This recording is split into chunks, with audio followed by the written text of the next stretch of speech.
Outro destaque desta quarta-feira, o ministro da Economia Paulo Guedes disse hoje que não existem pontos inegociáveis no pacote de medidas econômicas elaborado pelo governo e entregue ao Congresso ontem.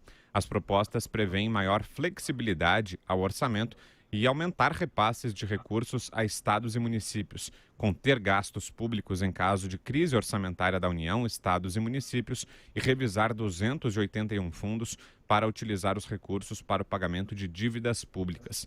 Hoje, Guedes participou de um café da manhã na residência oficial do presidente do Senado, Davi Alcolumbre, ao lado de mais 37 senadores. Questionado se havia algum ponto nas medidas classificado como inegociável, o ministro afirmou que um chefe da pasta econômica que não negocia não está preparado para o exercício de uma democracia. A expectativa do governo, no entanto, é que o texto das propostas sofra menos mudanças na comparação com a reforma da Previdência. Começo com você, Constantino, vai lá.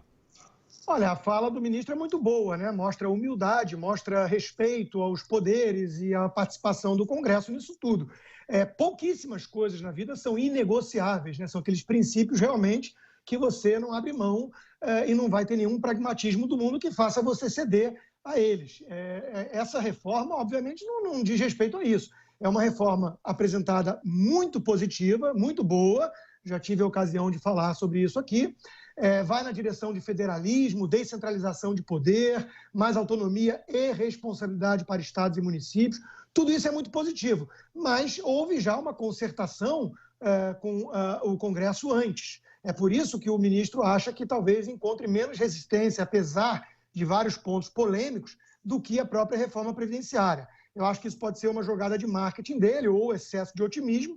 Eu acho que a questão, por exemplo, de acabar com municípios com menos de 5 mil de população ou que não arrecada nem 10% do que gasta de forma independente é uma das melhores medidas propostas, na minha opinião, mas é muito difícil no ano eleitoral, né? Então parece até boi de piranha que foi colocado ali para ser sacrificado, mas a verdade é que a postura do ministro Paulo Guedes está muito mais humilde e respeitosa para com o Congresso, porque ele entendeu melhor o jogo, né? Ele é um neófito na política, ele é um técnico, ele é um economista que vem do mercado financeiro, da área teórica, acadêmica, e está tendo ali uma curva de aprendizagem muito rápida e aprendendo the hard way, né? Tendo que levar adiante várias reformas de uma vez e vendo a reação de um Congresso que ele chama de reformista, mas que na prática a gente sabe que tem um monte de grupos de interesse ainda representados ali que querem lutar contra essa modernização do Estado, né? Querem preservar o status quo e seus privilégios, né? Então não vai ser fácil. De fato, vai ter que ser muito negociado cada ponto, vai ter que ceder em várias coisas, isso é inegável, é inevitável que sofra uma desidratação, esse pacto federativo e tudo que foi apresentado ali, as 3 PECs e tudo mais, né? É óbvio que não vai sair da mesma forma que entrou. Nesse processo vai ter um monte ali de mordida de quem está preocupado com os seus próprios interesses e não com o país, né? Então, acho que a fala do ministro é isso, é humildade, reconhecimento do jogo como ele é, né? E também tentando mostrar que já houve ali, em parte, uma negociação, uma articulação prévia antes de levar a proposta oficialmente ao Congresso, né? Então, vamos ver se isso sensibiliza ou pressiona, de certa forma, os deputados e senadores para que eles não abusem demais nas mordidas que eles vão certamente dar. Fala, Vera. O ministro está bem mudado, né? Vamos lembrar, na reforma da Previdência, quando sofria alguma desidratação, ele dizia, vão ter que me arrumar esses bilhões em algum lugar, tudo que saiu vai ter que entrar em outro lugar e tal. Então, ele mudou esse tom. Houve ali vários atritos, inclusive com o Rodrigo Maia, em torno disso, dessa maneira como ele lidava com o Congresso, ele aparentemente aprendeu. E, aparentemente, tem cabido a ele e a sua equipe toda a articulação política, porque não se vê o Palácio do Planalto participando desses arranjos, dessas concertações. Até já conversei com o general Ramos a esse respeito, ele me procurou de outras vezes que eu falei aqui a respeito dessa ausência. Não, converso com todos os deputados, converso com todos os senadores, mas o fato é que essa concertação, olha, vou tratar as reformas, elas vão entrar pelo Senado, vão entrar pela Câmara, vai ser dessa maneira. o protagonismo tem sido todo da equipe econômica. E não é ela que tem que fazer isso.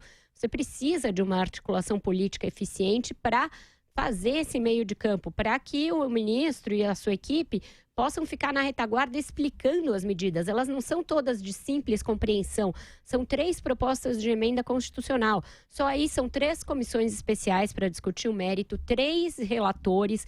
É uma enormidade de trabalho técnico. Imagina a quantidade de emendas que vai haver a essas propostas das mais diferentes naturezas para você apagar todos esses incêndios. Então, você precisa da área política do governo participando mais ativamente, mais fortemente dessa negociação, e isso até aqui não se viu. A gente vê a área política preocupada com outros temas laterais que não são os da pauta econômica, e essa tem sido uma grande distorção desses 300 dias, né? Ontem teve uma pagelança para marcar os 300 dias do governo Bolsonaro. Você vê uma diferença de compasso entre a equipe econômica, que tem uma pauta, é uma pauta que veio da eleição, que está sendo implementada, em relação à qual existe uma coerência muito grande, e a área política que fica presa entre pinimbas ideológicas, brigas com outros países, brigas com aliados, brigas com generais. Então,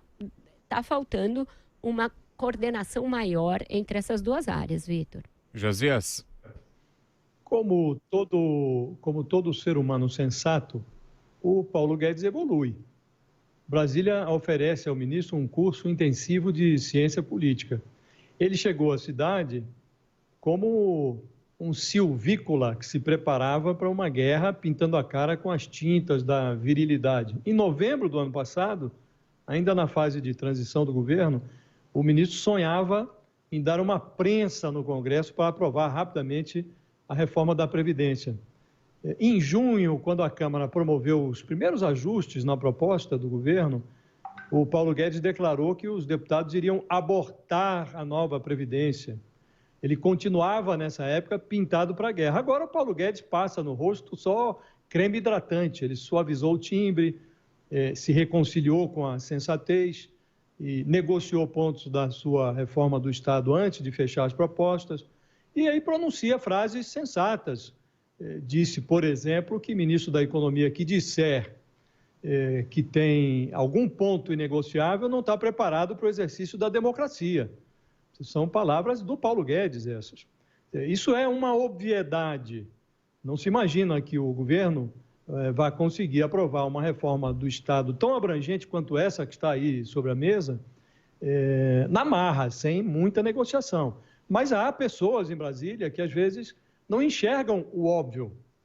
O Jair Bolsonaro, por exemplo, com o seu talento para produzir crises, às vezes ele esbarra no óbvio, tropeça no óbvio, passa adiante, sem desconfiar que o óbvio é o óbvio. Há um descompasso, sem nenhuma dúvida, entre a área econômica e os setores do governo que deveriam se dedicar à operação política. O general Luiz Eduardo Ramos, o atual coordenador político do Planalto, ele é um ministro respeitável, mas os parlamentares não enxergam nele um negociador credenciado pelo presidente da República. Espera-se que o Bolsonaro agora arregace as mangas, mas demonstra. No momento, por exemplo, o presidente está dedicado a estilhaçar o PSL, que é o partido dele, apagar o incêndio que levou o filho Eduardo Bolsonaro ao Conselho de Ética como um candidato à cassação do mandato e selecionar os generais que serão demitidos e mantidos no governo. Resta ao Paulo Guedes bater o escanteio e correr para tentar cabecear a bola na grande área. Bom, só uma informação, Vitor, desculpa, é que acabaram de sair 2 relatores aí do pacote, tá? O senador Otto Alencar, do PSD da Bahia, vai ser relator da PEC que extingue os fundos, aqueles fundos que não estão previstos na Constituição. E o senador Márcio Bittar, do Acre, do PMDB do Acre, vai relatar a PEC do Pacto Federativo. Ainda falta o Podemos, que é o partido do Álvaro Dias, encaminhar o nome do relator da PEC emergencial, que vai tramitar também pelo Senado.